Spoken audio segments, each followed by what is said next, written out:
All right, guys and gals, good morning. Good morning. That's from one of my favorite movies. I love that movie, The Greatest Showman. If you haven't seen that one, watch that one. That is a great, great movie. Just very inspiring. So, good morning. I want to chat with you this morning about a concept that we're all familiar with, but most people fail to utilize. They fail to leverage, and it's called momentum. What is momentum? Well, I looked it up. The definition is basically mass plus velocity, which those two things combined, right, are considered momentum. And it's really the energy of a moving body. So the greater the force or effort that we put forward, the greater the momentum that we experience. I'll give you an example of that.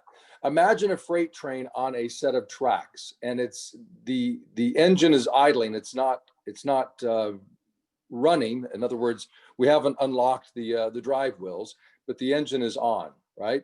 And we put a set of blocks in front of those drive wheels so that as we turn up the throttle, it prevents the train from moving forward. And it doesn't take very large blocks. You can take a 12 by 12 inch wood block and put that on each side of the track in front of the drive wheels, and you can throttle up and the train won't go anywhere. And the reason is that just that mere small blockage in front, because of the weight of the engine, prevents it from moving forward, because there's so much effort in the beginning to get it to move forward. But if you were to remove those blocks and throttle up, of course, normally the train would move forward. Now, what is interesting is that if you were to take that train that could not move forward with those blocks in front of it, remove the blocks, get it going down the track at 75 miles an hour, it'd take probably a mile, mile and a half, 2 miles to get up to that speed with all that freight that it's carrying normally. But you get it going that fast down the tracks, 75 miles an hour, and you have, like 3 miles down the track, this 5 foot thick, steel reinforced concrete wall on the tracks.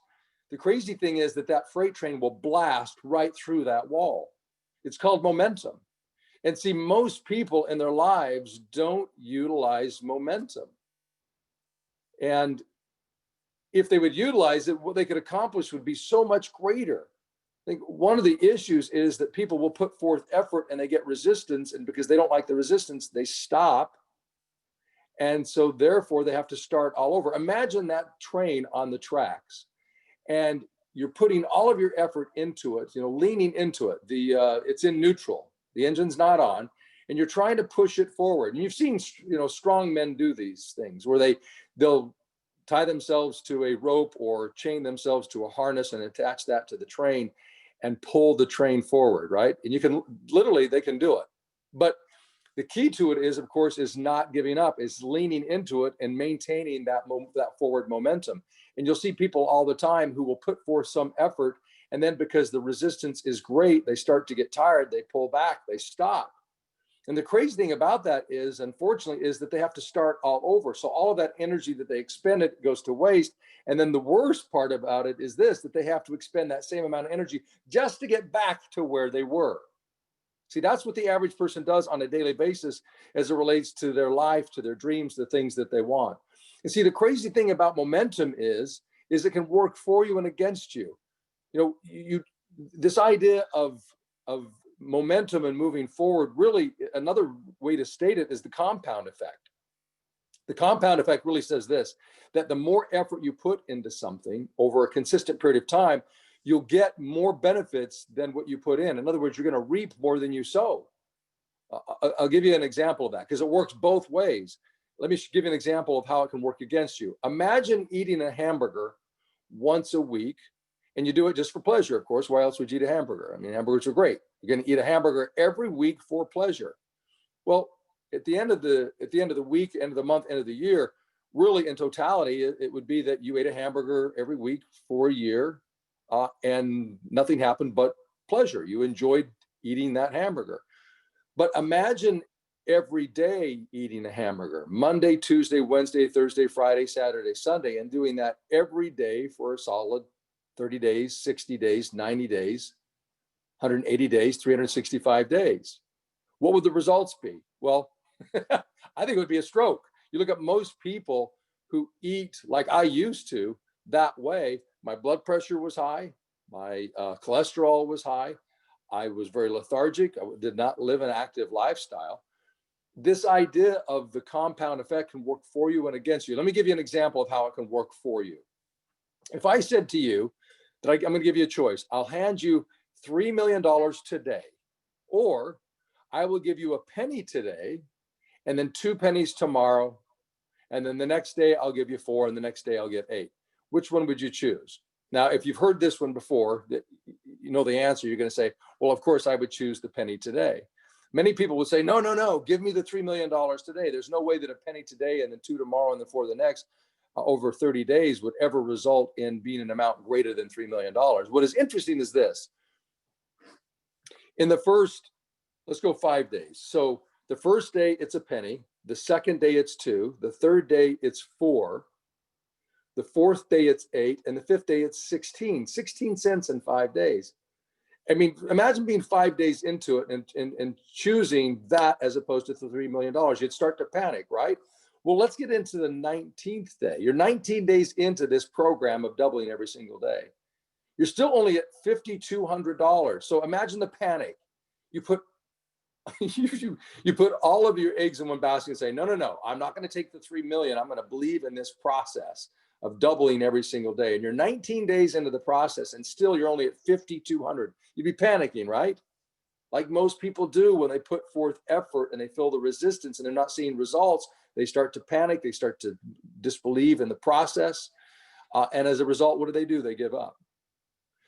Well, what is interesting is that if you proceed from that 19th day to the 30th day, by the end of the 30th day, or that 30-day process, you would have over $9 million. Now think about that. 3 million up front, or a penny a day doubled every day for 30 days, and you end up with $9 million. That, ladies and gentlemen, is what they call the compound effect. So my question for you is, what's it going to take? What are you going to have to do to give yourself the best chance of building that momentum and really taking advantage of the compound effect? And before I forget, let me just say this. There's a great book on this idea of the compound effect and how you can leverage it in your personal life, both in business as well as personally. It's called The Compound Effect, simply enough. It's by Darren Hardy. Get it, because it's one of my favorite books. It's one of the top 5 books that I recommend consistently. But what's it going to take to give you that momentum and really take advantage of the compound effect? Well, there are 5 things that I wrote down that I want you to just think about. And as we go through these things, I really want you to, please, first of all, take notes, but I want you to write down next to each one of these topics or these ideas is really rank yourself on a scale from 1 to 10 about how good you are at doing this particular thing. Because the reason for this conversation this morning is to help you, number one, recognize what benefits can accrue from the compound effect, how powerful it is. I mean, Einstein said it is one of the most powerful, if not the most powerful force in the entire universe, the compound effect. And most people do not leverage it. So I want you to recognize where you are in terms of these principles or these ideas so that you can make improvements on your daily lifestyle perspective so that you can take greater advantage of the compound effect and be more successful. Because here's what I know. Those who are most successful in life at whatever it is that they do, personally or professionally, are better at leveraging or taking advantage of the compound effect. It's inevitable. It's a fact of life that people who succeed at a very high level enjoy the benefits of the compound effect. These are people who tend to have more momentum in their life and are able to break through those still concrete reinforced walls that life presents to us. So what's the first principle? Well, the first principle is this. Number one, get into a powerful mindset. See, I believe that most people show up every single day with basically half their brain tied behind their back. They are not present in most cases. There are so many distractions and so many things going on in our brain, including the conversation that we have with ourselves, that it becomes very distracting, that we don't bring our whole selves mentally, physically, and emotionally to whatever challenge or whatever conversation or whatever moment within the day. So number one, I want you to recognize we have to get into a powerful mindset. Now, the question is obviously well, how do you do that? Well, I would say number one, just simply breathe. Take the moment to, and I want you to do that right now. Just everybody stop for a second, stop writing and just pay attention and just simply sit or stand or do whatever you're doing, but just relax for a moment and just take a deep breath. Breathe in and breathe out. And if you'd like to, when you do that, just close your eyes. Do it again. Breathe in. Breathe out. One of the things that I would recommend as it relates to breathing is that when you breathe in as if you are breathing out. I watch so many people who, when they try this technique of breathing just to get present, to be mindful, is with great intensity, they'll breathe in like that. Don't do that. It creates too much tension. The idea of breathing is to relax. So when you breathe in as if you were exhaling. And I know that seems odd to say and counterintuitive, but imagine the way in which you are relaxed when you exhale. I want you to use that same sense of relaxation, of calm, of comfort when you breathe in. Try it again.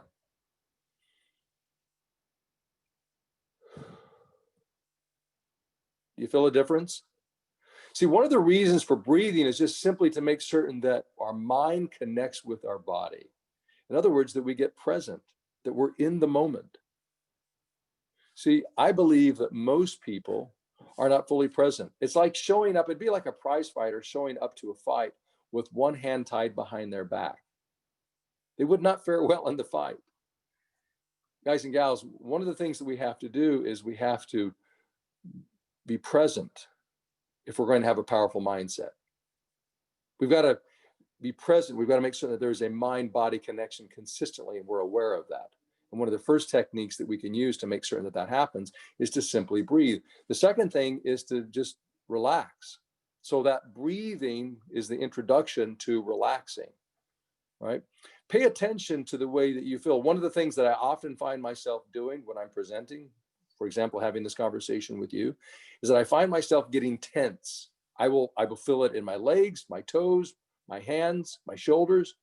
And I have to remind myself consistently to relax the muscles. You know, when we find ourselves in tense situations, we tend to get tense. So one of the things that we need to be mindful of is our physical self. Are you relaxed? See, it's difficult to be in a powerful mindset when you are tense, when you're being distracted, when your mind and body are not in unison. So breathe and relax. Let go of the tension. Feel that tension being released from your body, from your muscles, from your tendons when you breathe out and when you relax. And then the third thing is to focus. Focus is so important. I want you to think about this. I just want to give you, I guess, an analogy. Imagine an incandescent light bulb, just a normal light bulb like Thomas Edison invented, right? That light bulb will light up a 10 by 10 room, no problem, right? But if we had a steel plate, a 1/4-inch steel plate, and we need to fabricate something out of that, we needed to cut that steel plate, and the only thing that we had was a light bulb, could we cut through that steel plate? And of course, the answer is no, because an incandescent light bulb is not powerful enough to do that. But if we wanted to use light, could we cut through a 1/4-inch steel plate? And the answer is yes, if that light were a laser, because that's all a laser is light. Well, what is the difference between an incandescent light bulb and a laser? And of course, the answer is focus. See, the amount of energy or light that is focused on an incandescent light bulb is nowhere near enough to cut through even rice paper, let alone 1/4-inch steel plate. But if you were to take an industrial strength or military strength laser, which they have and use, you can cut through steel. Well, why is that? It's focus. The difference is focus. I want you to think about that. The reason I've said that is because I want you to think about how powerful you could be every single day if you did maintain a high level of focus, if you were of a powerful mindset consistently when you went about your day in the various tasks that you go about in this business or just simply in life. See, all of these techniques about breathing and relaxing and getting focused are really about being centered. So if you want to take advantage of the compound effect, if you want to ultimately have more momentum and enjoy that ability to smash through those those concrete walls that are reinforced with steel, blast through those things at 75 miles an hour, you have got to make certain that you come to the table with a powerful mindset, that you breathe, that you relax, and that you are focused and you get centered. See, all that you need to achieve what it is that you want is within you. The challenge is we get distracted and we do not have that sufficient mind-body connection that allows us to do what we're already capable of doing. Most people, as I said earlier, are not fully present. And if they were, they would find that everything that they need to be and to do is already within them, if they'll just simply unlock that through these techniques. The second thing is this. If you want to have a powerful mindset, if you want to take advantage of the compound effect, it is to see things as you want them to be. Write that down. I need to see things as I want them to be. And remember, as we're talking about these things, I want you to rank yourself on a scale from 1 to 10 about how good you are at doing these things. How good are you at maintaining a powerful mindset, of breathing, of relaxing, of staying focused? And then number 2, how good are you at seeing things the way that you want them to be? See, the good book says that without a vision, the people will perish. Right? We all have to have something that we're looking forward to, that we can see, that we know. You know, it's interesting that what we have observed in past wars, whether it was Vietnam or the Korean War or World War II, that prisoners whose will had been broken, if their will had been broken, they had given up, those people could be held in minimum security prisons without any concern of them breaking out. But those who still believed in the future and knew that at some point that they would get out, those people had to be and have to be put in maximum security prisons, because those people have fight in them. Those people will find ways around the obstacles, the walls, the bars, the chains, the Constantine wire, the dogs. See, you and I are no different. If we can have a clear vision of the future and have something to look forward to, something to hope for, something to fight for, something to see, it is more likely that we'll do what it takes. We'll pay the price in order to achieve what it is that we say that we want. But we have to have a clear vision of it. So my question for you is, do you have a clear vision of the life that you say that you want to live and lead? See, everybody will say that they want a better life and they'll talk about things, but they never get specific about what that looks like. They never imagine what it looks like. They never try to experience it in their own mind's eye. They never really genuinely believe that it's possible. They just simply talk about it. See, I believe that you can experience things before you, mentally and emotionally, before you ever experience things physically, and that is more powerful than the actual physical experience. You know, a great example of that is Everest. When that mountain was conquered by Sir Edmund Hillary, he was on top of that mountain, and there is no picture of him on top of that mountain. His Sherpa Tenzing is the only man that you see on top of that mountain when that mountain was first conquered. And when he came down, the two of them, and he was interviewed and asked the question, how was it? You know, and how do you feel about not being in the picture? He said, well, it doesn't matter. He said, and you asked me, how was it? Well, it was no different than the 1,000 times before that I had summited the mountain. And people looked at him like he was crazy. But his point was this, that he had been in his mind there 1,000 times before. And it was because he had been there 1,000 times before. He had envisioned it, right? He saw it before he ever did it. That is the reason that he accomplished it. You know, it's so interesting. When Roger Bannister broke the 4-minute mile barrier, where people said it was not possible, nobody had ever done it before, and yet he did that. It's so interesting over the course of the coming months and years, the number of people who actually did it. Because see, Roger Bannister believed that it was possible. He saw that it was possible, and he proved that it was possible by physically doing it. And it took that for other people, for them to actually do it. So I ask you this question: are you seeing things the way that you want them? Or are you limiting yourself and only seeing things the way they are presently? I remember when I was a kid, age of 13, I had envisioned when I was an adult of living in a mansion. I was inspired by, what was his name of Lifestyles of the Rich and Famous? Robin Leach.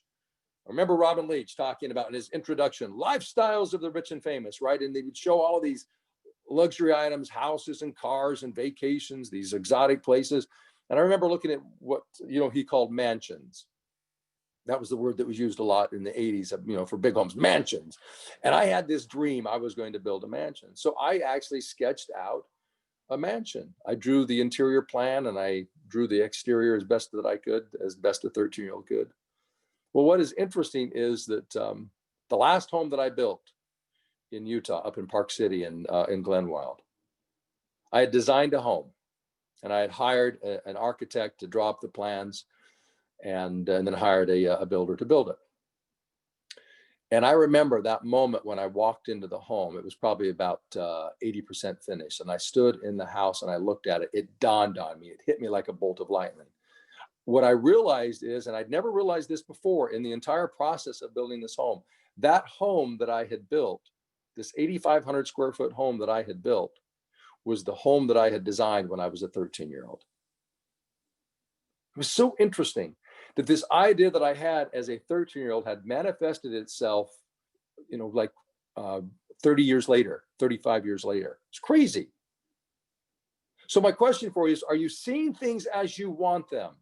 Because I think it's very important for us, if we're going to maintain momentum and take advantage of the compound effect, we have to see things the way that we want them. Otherwise, we will simply give up when there is great resistance. And we know this, especially in this business, there is great resistance. There always will be. There is rejection.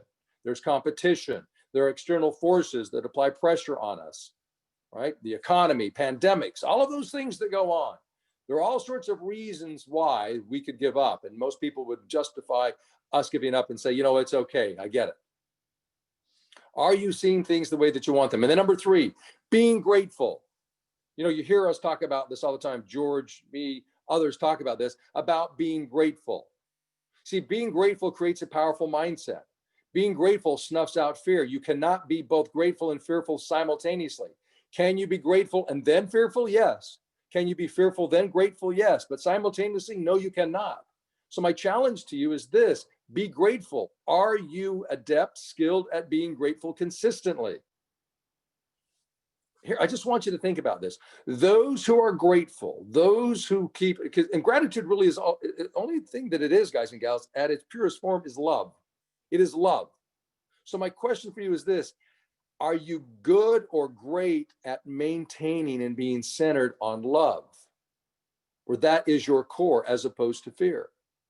See, what I know is this, is those who are centered and anchored by love, in other words, those who are grateful consistently, are more powerful. And those are the people who are pulled by, are drawn by the things that they want their life to look like, that future that they see.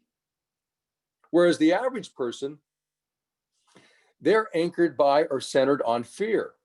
And like being chased by a grizzly bear, I just want you to think about this. There is the pull of the love, of the passion, of the things that we want. Those things draw us near to them. They're not chasing us. They never will. We have to chase them. We have to go after them. Our wants, our needs, our wishes, our hopes, our desires. See, those things draw us. Our fears, those things chase us like a grizzly bear. I want you to think about that.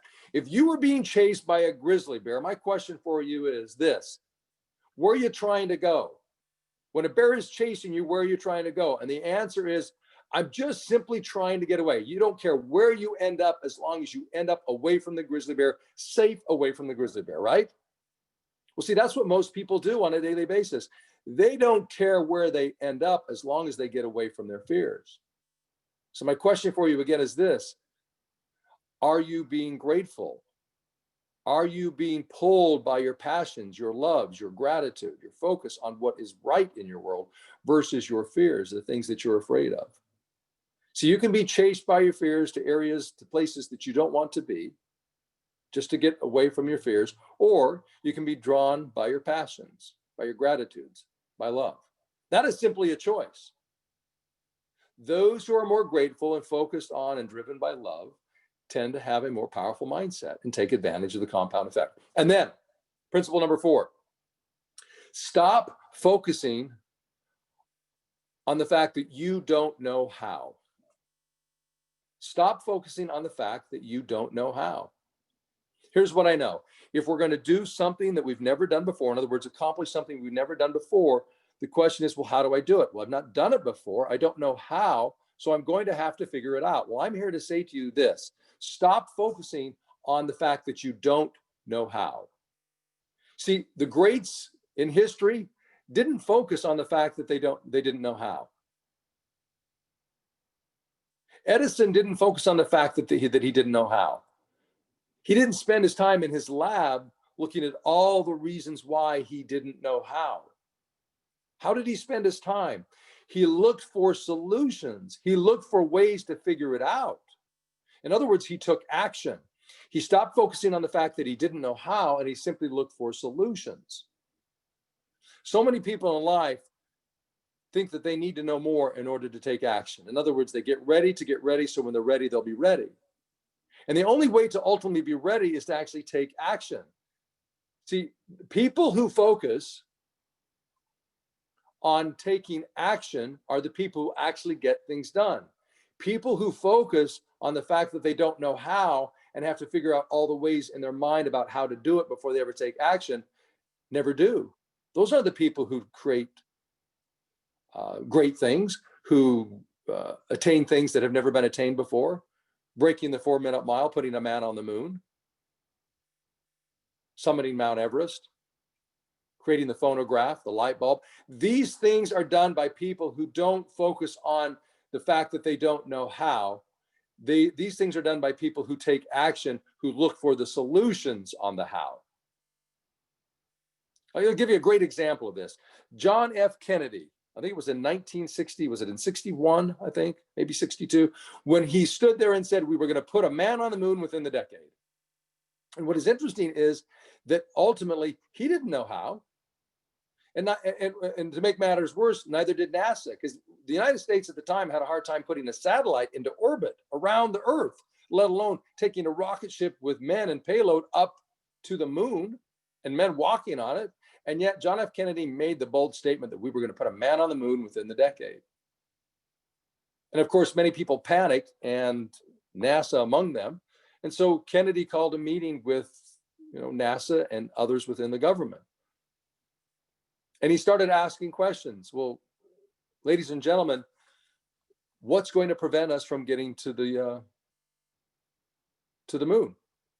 And they talked about, well, we don't have a rocket that's designed that can withstand the pressure. It'll disintegrate what we have. We don't have rockets that are powerful enough to break the Earth's gravitational pull. They talked about all of these issues. He said, okay, now you know all of the reasons why you can't. My question for you is, what are the reasons why you can? In other words, his message was stop focusing on what the challenges are and start focusing on the solutions. And it was that simple shift in mindset, because that's what we're talking about here today, is mindset and having a powerful mindset. It was that simple shift, that concept of his, stop focusing on what we don't know, what we don't have, and start focusing on what we have and solutions to challenges, that allowed the United States, that within less than a decade, to put a man on the moon, which is miraculous. Knowing what we know today, it might seem like, well, it was no big deal, right? Because of all of the things we've accomplished. But when you think about it, in 1961, 62, 63, 64, we were having a hard time putting a satellite into orbit. And he's talking about putting a man on the moon. And yet, less than a decade later, that's exactly what we did. It is amazing what can be accomplished when you simply change your focus, when you change your mindset, when you go from a defeatist mindset to a powerful mindset. So my question for you is, are you doing that? Are you focusing on what you don't know how to do? Or are you focusing on what you know how to do and solutions to your challenges? And then the final thing is this: have a schedule. Do you have a schedule that you follow? It's difficult to have a powerful mindset and to focus on the daily tasks and to build momentum, doing things consistently, the same things over and over and over and over and over and over and over again, because that's how momentum is built. consistency in applying the same proven principles over and over and over and over again. I know it's tedious, it's monotonous, but are you doing that? Do you have a written schedule that outlines the core activities, the things that you know that you should be and have to do in order to achieve the things that you say that you want? Whether it's your health and eating better consistently from one meal to the next, or it's your business and doing more business and prospecting more and following up more and practicing more and doing those things consistently. Are you following a written schedule? One of the best books on this concept, to wrap this up, we start first of all with the concept of the compound effect. Read The Compound Effect, that book. The final thing here is the idea of time management and scheduling. I don't believe in time management. We all get 87,000 seconds every single day. Nobody gets more, nobody gets less. We all get the same amount of time. And yet we know people who will accomplish more in their day than others, 2, 3, 4 times as much as others in a single day. How is that possible? Did they get more time? No, they didn't. They just simply use their time more effectively. It's not about time management, guys and gals. It is about event management. So my question for you is this: are you managing your events correctly? Are you prioritizing? Are you looking at your highest impact activities and saying, I'm going to do those first? See, this book, Eat That Frog, written by Brian Tracy, talks about this concept. The concept is this: most people want to start by eating the tadpoles. It's easier to eat a tadpole than it is a frog, let alone a toad. The problem is that most people will eat a few tadpoles and then say, okay, I can't eat anymore, I'm done. I know I'm supposed to eat frogs and toads, but I'll wait until tomorrow to do that. And then they get up and the specter of eating a frog or a toad, it does not sound appealing. So they'll eat a few more tadpoles, saying that, well, I'm doing my job, I'm leading up to it, I'll eventually get to the frog and the toad. And then they lose their stomach for the frog and the toad again. And every day goes by and they fill themselves up on tadpoles. Whereas the successful person, the person with the right mindset and building momentum, will look at it and say, no, no, no, I'm going to start my day out by eating the toad. Then I'll go to the frog. And if I still have an appetite, I'll get to the tadpole. If I still have an appetite. See, that is the way we have to treat our days. So I'm asking you this: are you prioritizing your tasks on a daily basis and taking the highest impact activities and doing those first? And then, if you can and have time, get to the secondary and tertiary things that need to be done as well. Look, whether we're talking about getting into a powerful mindset, or seeing things the way that you want to, or being grateful, or stop focusing on the fact that you don't know how and simply looking at the solutions and having a schedule. Look, these things are the rules.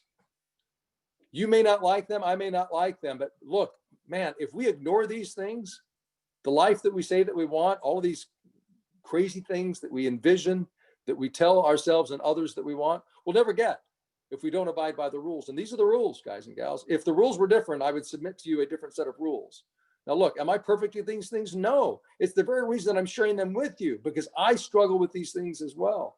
So I just challenge you, look at these things, rank these things, and look for areas of improvement. Because I believe that within each and every one of you, the ability to achieve whatever life you can envision is already within you. You just simply have to unlock that by doing these things. Your mind is an amazing computer.